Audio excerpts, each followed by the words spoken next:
Hello and welcome, Inspired Podcast community. This is your new episode. My name is Caroline, and my today's guest is Christian Ray, and you have a last name, Flores. Is that correct? That is correct. Yes. Thank you, Wow. Caroline. Thank you that you said yes to our episode today. I'm so happy. How are you doing today? I'm wonderful. How about yourself? Yes, I love to see all the colors there.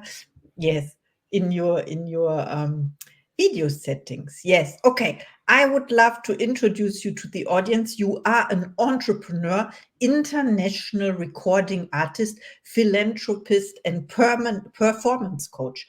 From a child refugee in Chile to a pop star in Eastern Europe, Christian has led philanthropic projects and entrepreneurial ventures worldwide. You are based in Austin, Texas, and you co-founded Third Drive Media, raising millions for startups, and the Ascent Mission Fund, which supports children in Mozambique and Ukraine. Through Exponential, you coach business and nonprofit leaders, and you are also the host of the Headspace by Christian Ray Flores podcast and author of Little Book of Big Reasons to Love America. Welcome to the Inspired Podcast, Christian Ray. Thank you very much for having me, Caroline. It's so inspiring, your journey, and you have to tell us all about your little book. What is the biggest thing, the biggest reason to love America? Oh, that's a good place to start. I think for me the biggest thing is this. And obviously everybody has their happy place, but for me I had to I felt like my whole life that I didn't belong anywhere because I was a refugee. So I changed 4 continents by age 7, and everywhere I went I was just sort of a foreigner in one way or another and an immigrant. And when I came to the States, what I noticed is that on some deep level the society here understands or has this awareness that everybody here is from somewhere else. Even if they were born here, their families, their grandparents came from somewhere else. So I felt personally that I belong all of a sudden, that I didn't feel like an outsider. That's great. And when you said those words, happy place, I have to show you something. Okay. You won't believe. I have this thing, my happy place, and I take it everywhere I go. And then I make a picture, and this is my happy place, wherever I am. I love Wow, that. That's great. so good. Okay, so I have a question. The next question: how did your early experiences as a child refugee shape your journey into entrepreneurship and philanthropy? I think for me, the entrepreneurship piece is pretty straightforward. You can interpret instability and lack of certainty that comes with being a refugee and an immigrant and exile, things like that, as okay, I am at a huge disadvantage, right? Things change. I have no control over them. But there's another way of looking at it. And somehow I intuitively connected to that piece where I sort of realized at some point that if nothing is certain, then everything is possible. So if everything is possible, I can try new things and even risk a little bit. And what do I have to lose, right? And I think that makes a very good entrepreneur if you don't mind the risk, don't mind uncertainty, and are willing to experiment quite a bit.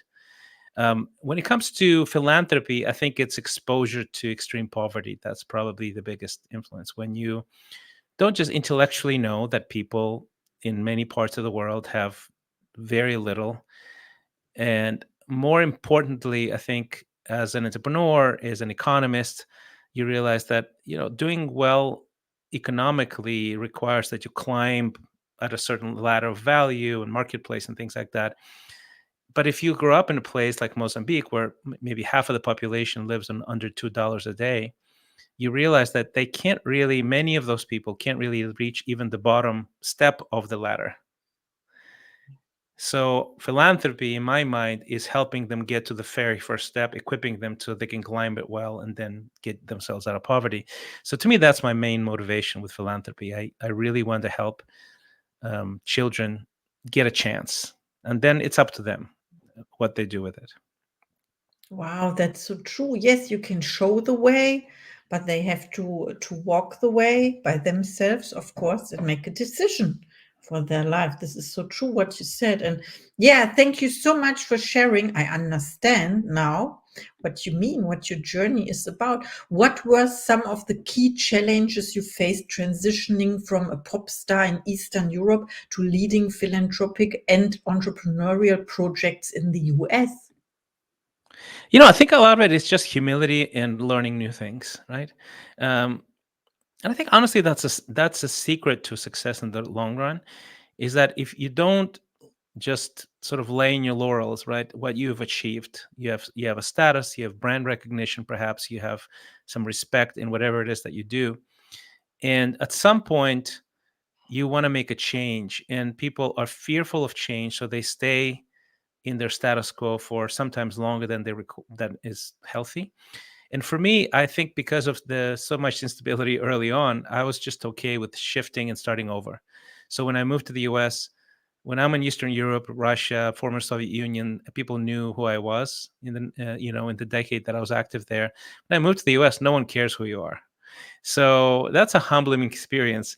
And at the same time, it's refreshing because you can sort of start over and add value and learn, be humble, assimilate, see how people operate, learn from the best practices. And to me, that was sort of the big thing. It's humbling, it's hard, it's not easy at all. But if you have the right attitude and mindset, do you have the right skills, I guess, right? Learning skills, stress management skills, mindset skills, you can do incredible things, even if you start from zero. And I think more people should know and learn those skills, I think. Oh, this is very inspiring, starting from zero as well. And what you said before about uncertainty, I love this word so much. And I heard someone saying that there's no safer place than uncertainty, because from that, it is the unknown, right? And all the answers or all the solutions and results we don't have right now come from the unknown, actually. Yes, that's exactly it. The Mhm. the safest, the most Mhm. risky thing to do is to not take risks, because in reality, life changes all the time, all the time. So if you get comfortable with that, take more risks. That is actually de-risking in the long run. Yes, and also fail faster, right? There's That's fail right. fast. And then, yeah, That's there right. was this quote. I love that so much. Thank you for sharing. And can you share the inspiration behind founding Third Drive Media and its impact on startups and nonprofits? Oh, well, for me, it was because I come from show business, right? So I was my first digital media skills were developed as a pop star. I produced other bands, so I was a producer as well.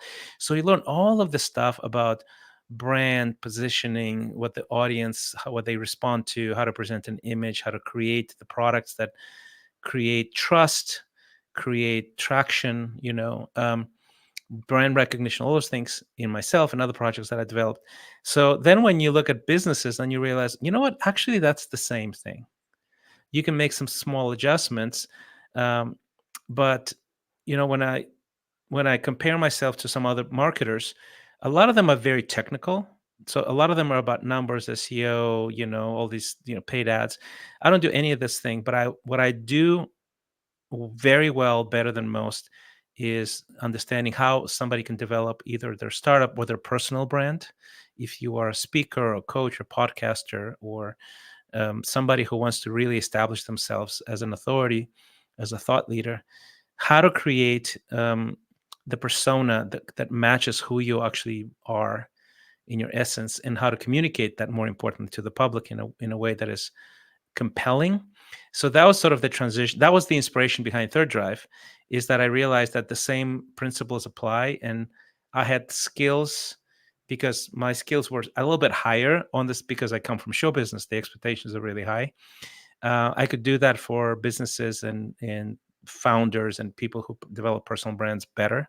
So it led to a much broader sort of group of people to serve, higher quality. We won a bunch of awards for video, website creation, things like that.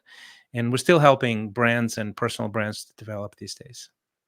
Wow, I love what you said. It's about showcasing businesses instead of show businesses, and also the art of showing up, for example, and you are not afraid of big audiences, right? So you can show other people how to do this, how to Yes, that's true. Yeah. Mhm. Yeah. Wow, I And it's love the art of communication for many of us, right? So the biggest fear is public speaking for most people. And if I know how to speak, how to communicate, how to show up confidently, body language, tone, structure, storytelling, all of those things are incredibly valuable, both in public speaking and also in communication in general, like presentations, pitch decks. When you try to get investors to help you in your startup. So we do all of those things, and it comes from the same place. So that's the inspiration. Wow, absolutely. I understand. So I would say your journey is from uncertainty to certainty, to doing things in a certain way. We learned this from Wallace D. Wattles' book, The Science of Getting Rich, right? And if you know this book, maybe you know Think and Grow Rich by Napoleon Hill is also a great thought leader.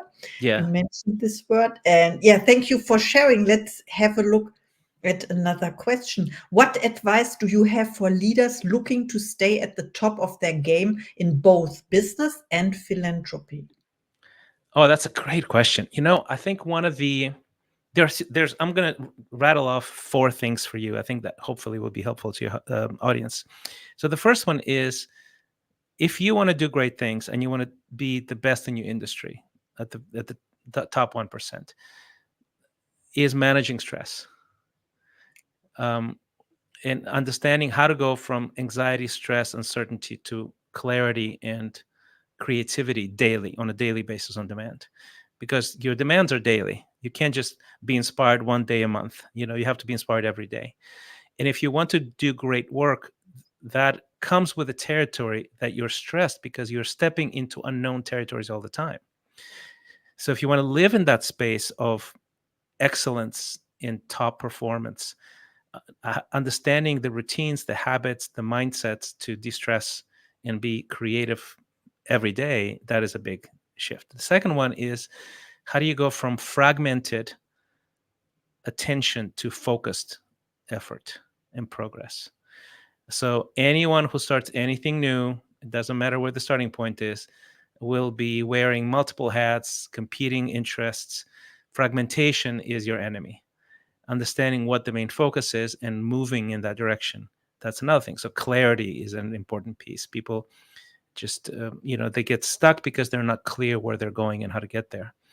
The third piece is how to deal with the inevitable evolutionary side product of starting new things, and that is your brain attacking you with imposter syndrome, doubt, second guessing, because it's an evolutionary sort of part of who we are biologically.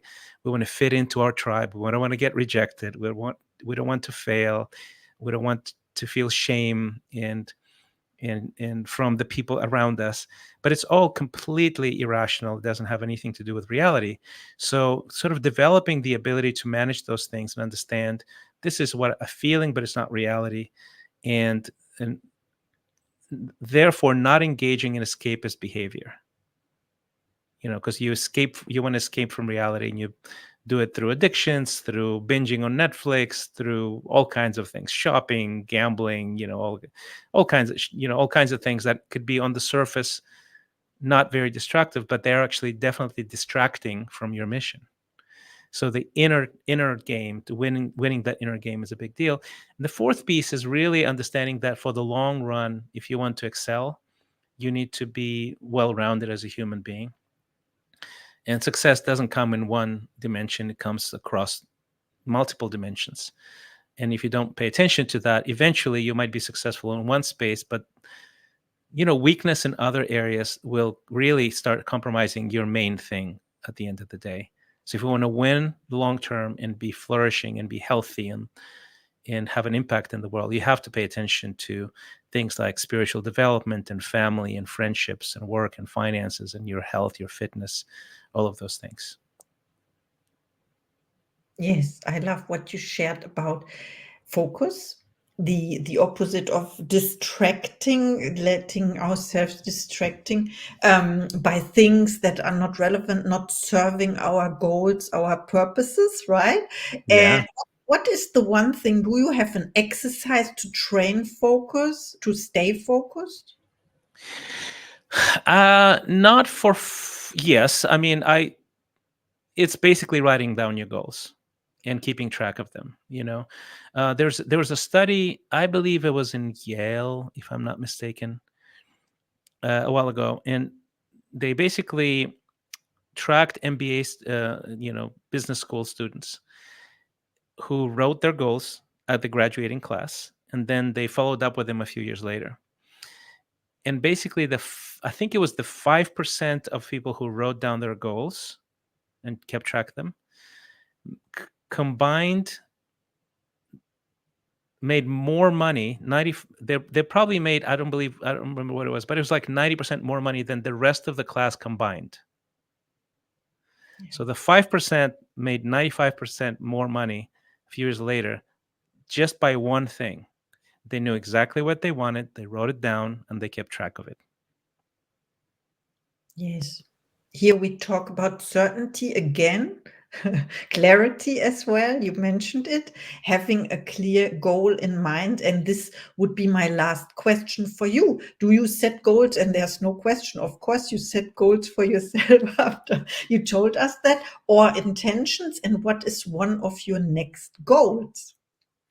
You know what? I have quite a few of them, but I would say my next goal would be to be able to serve more people in my coaching program.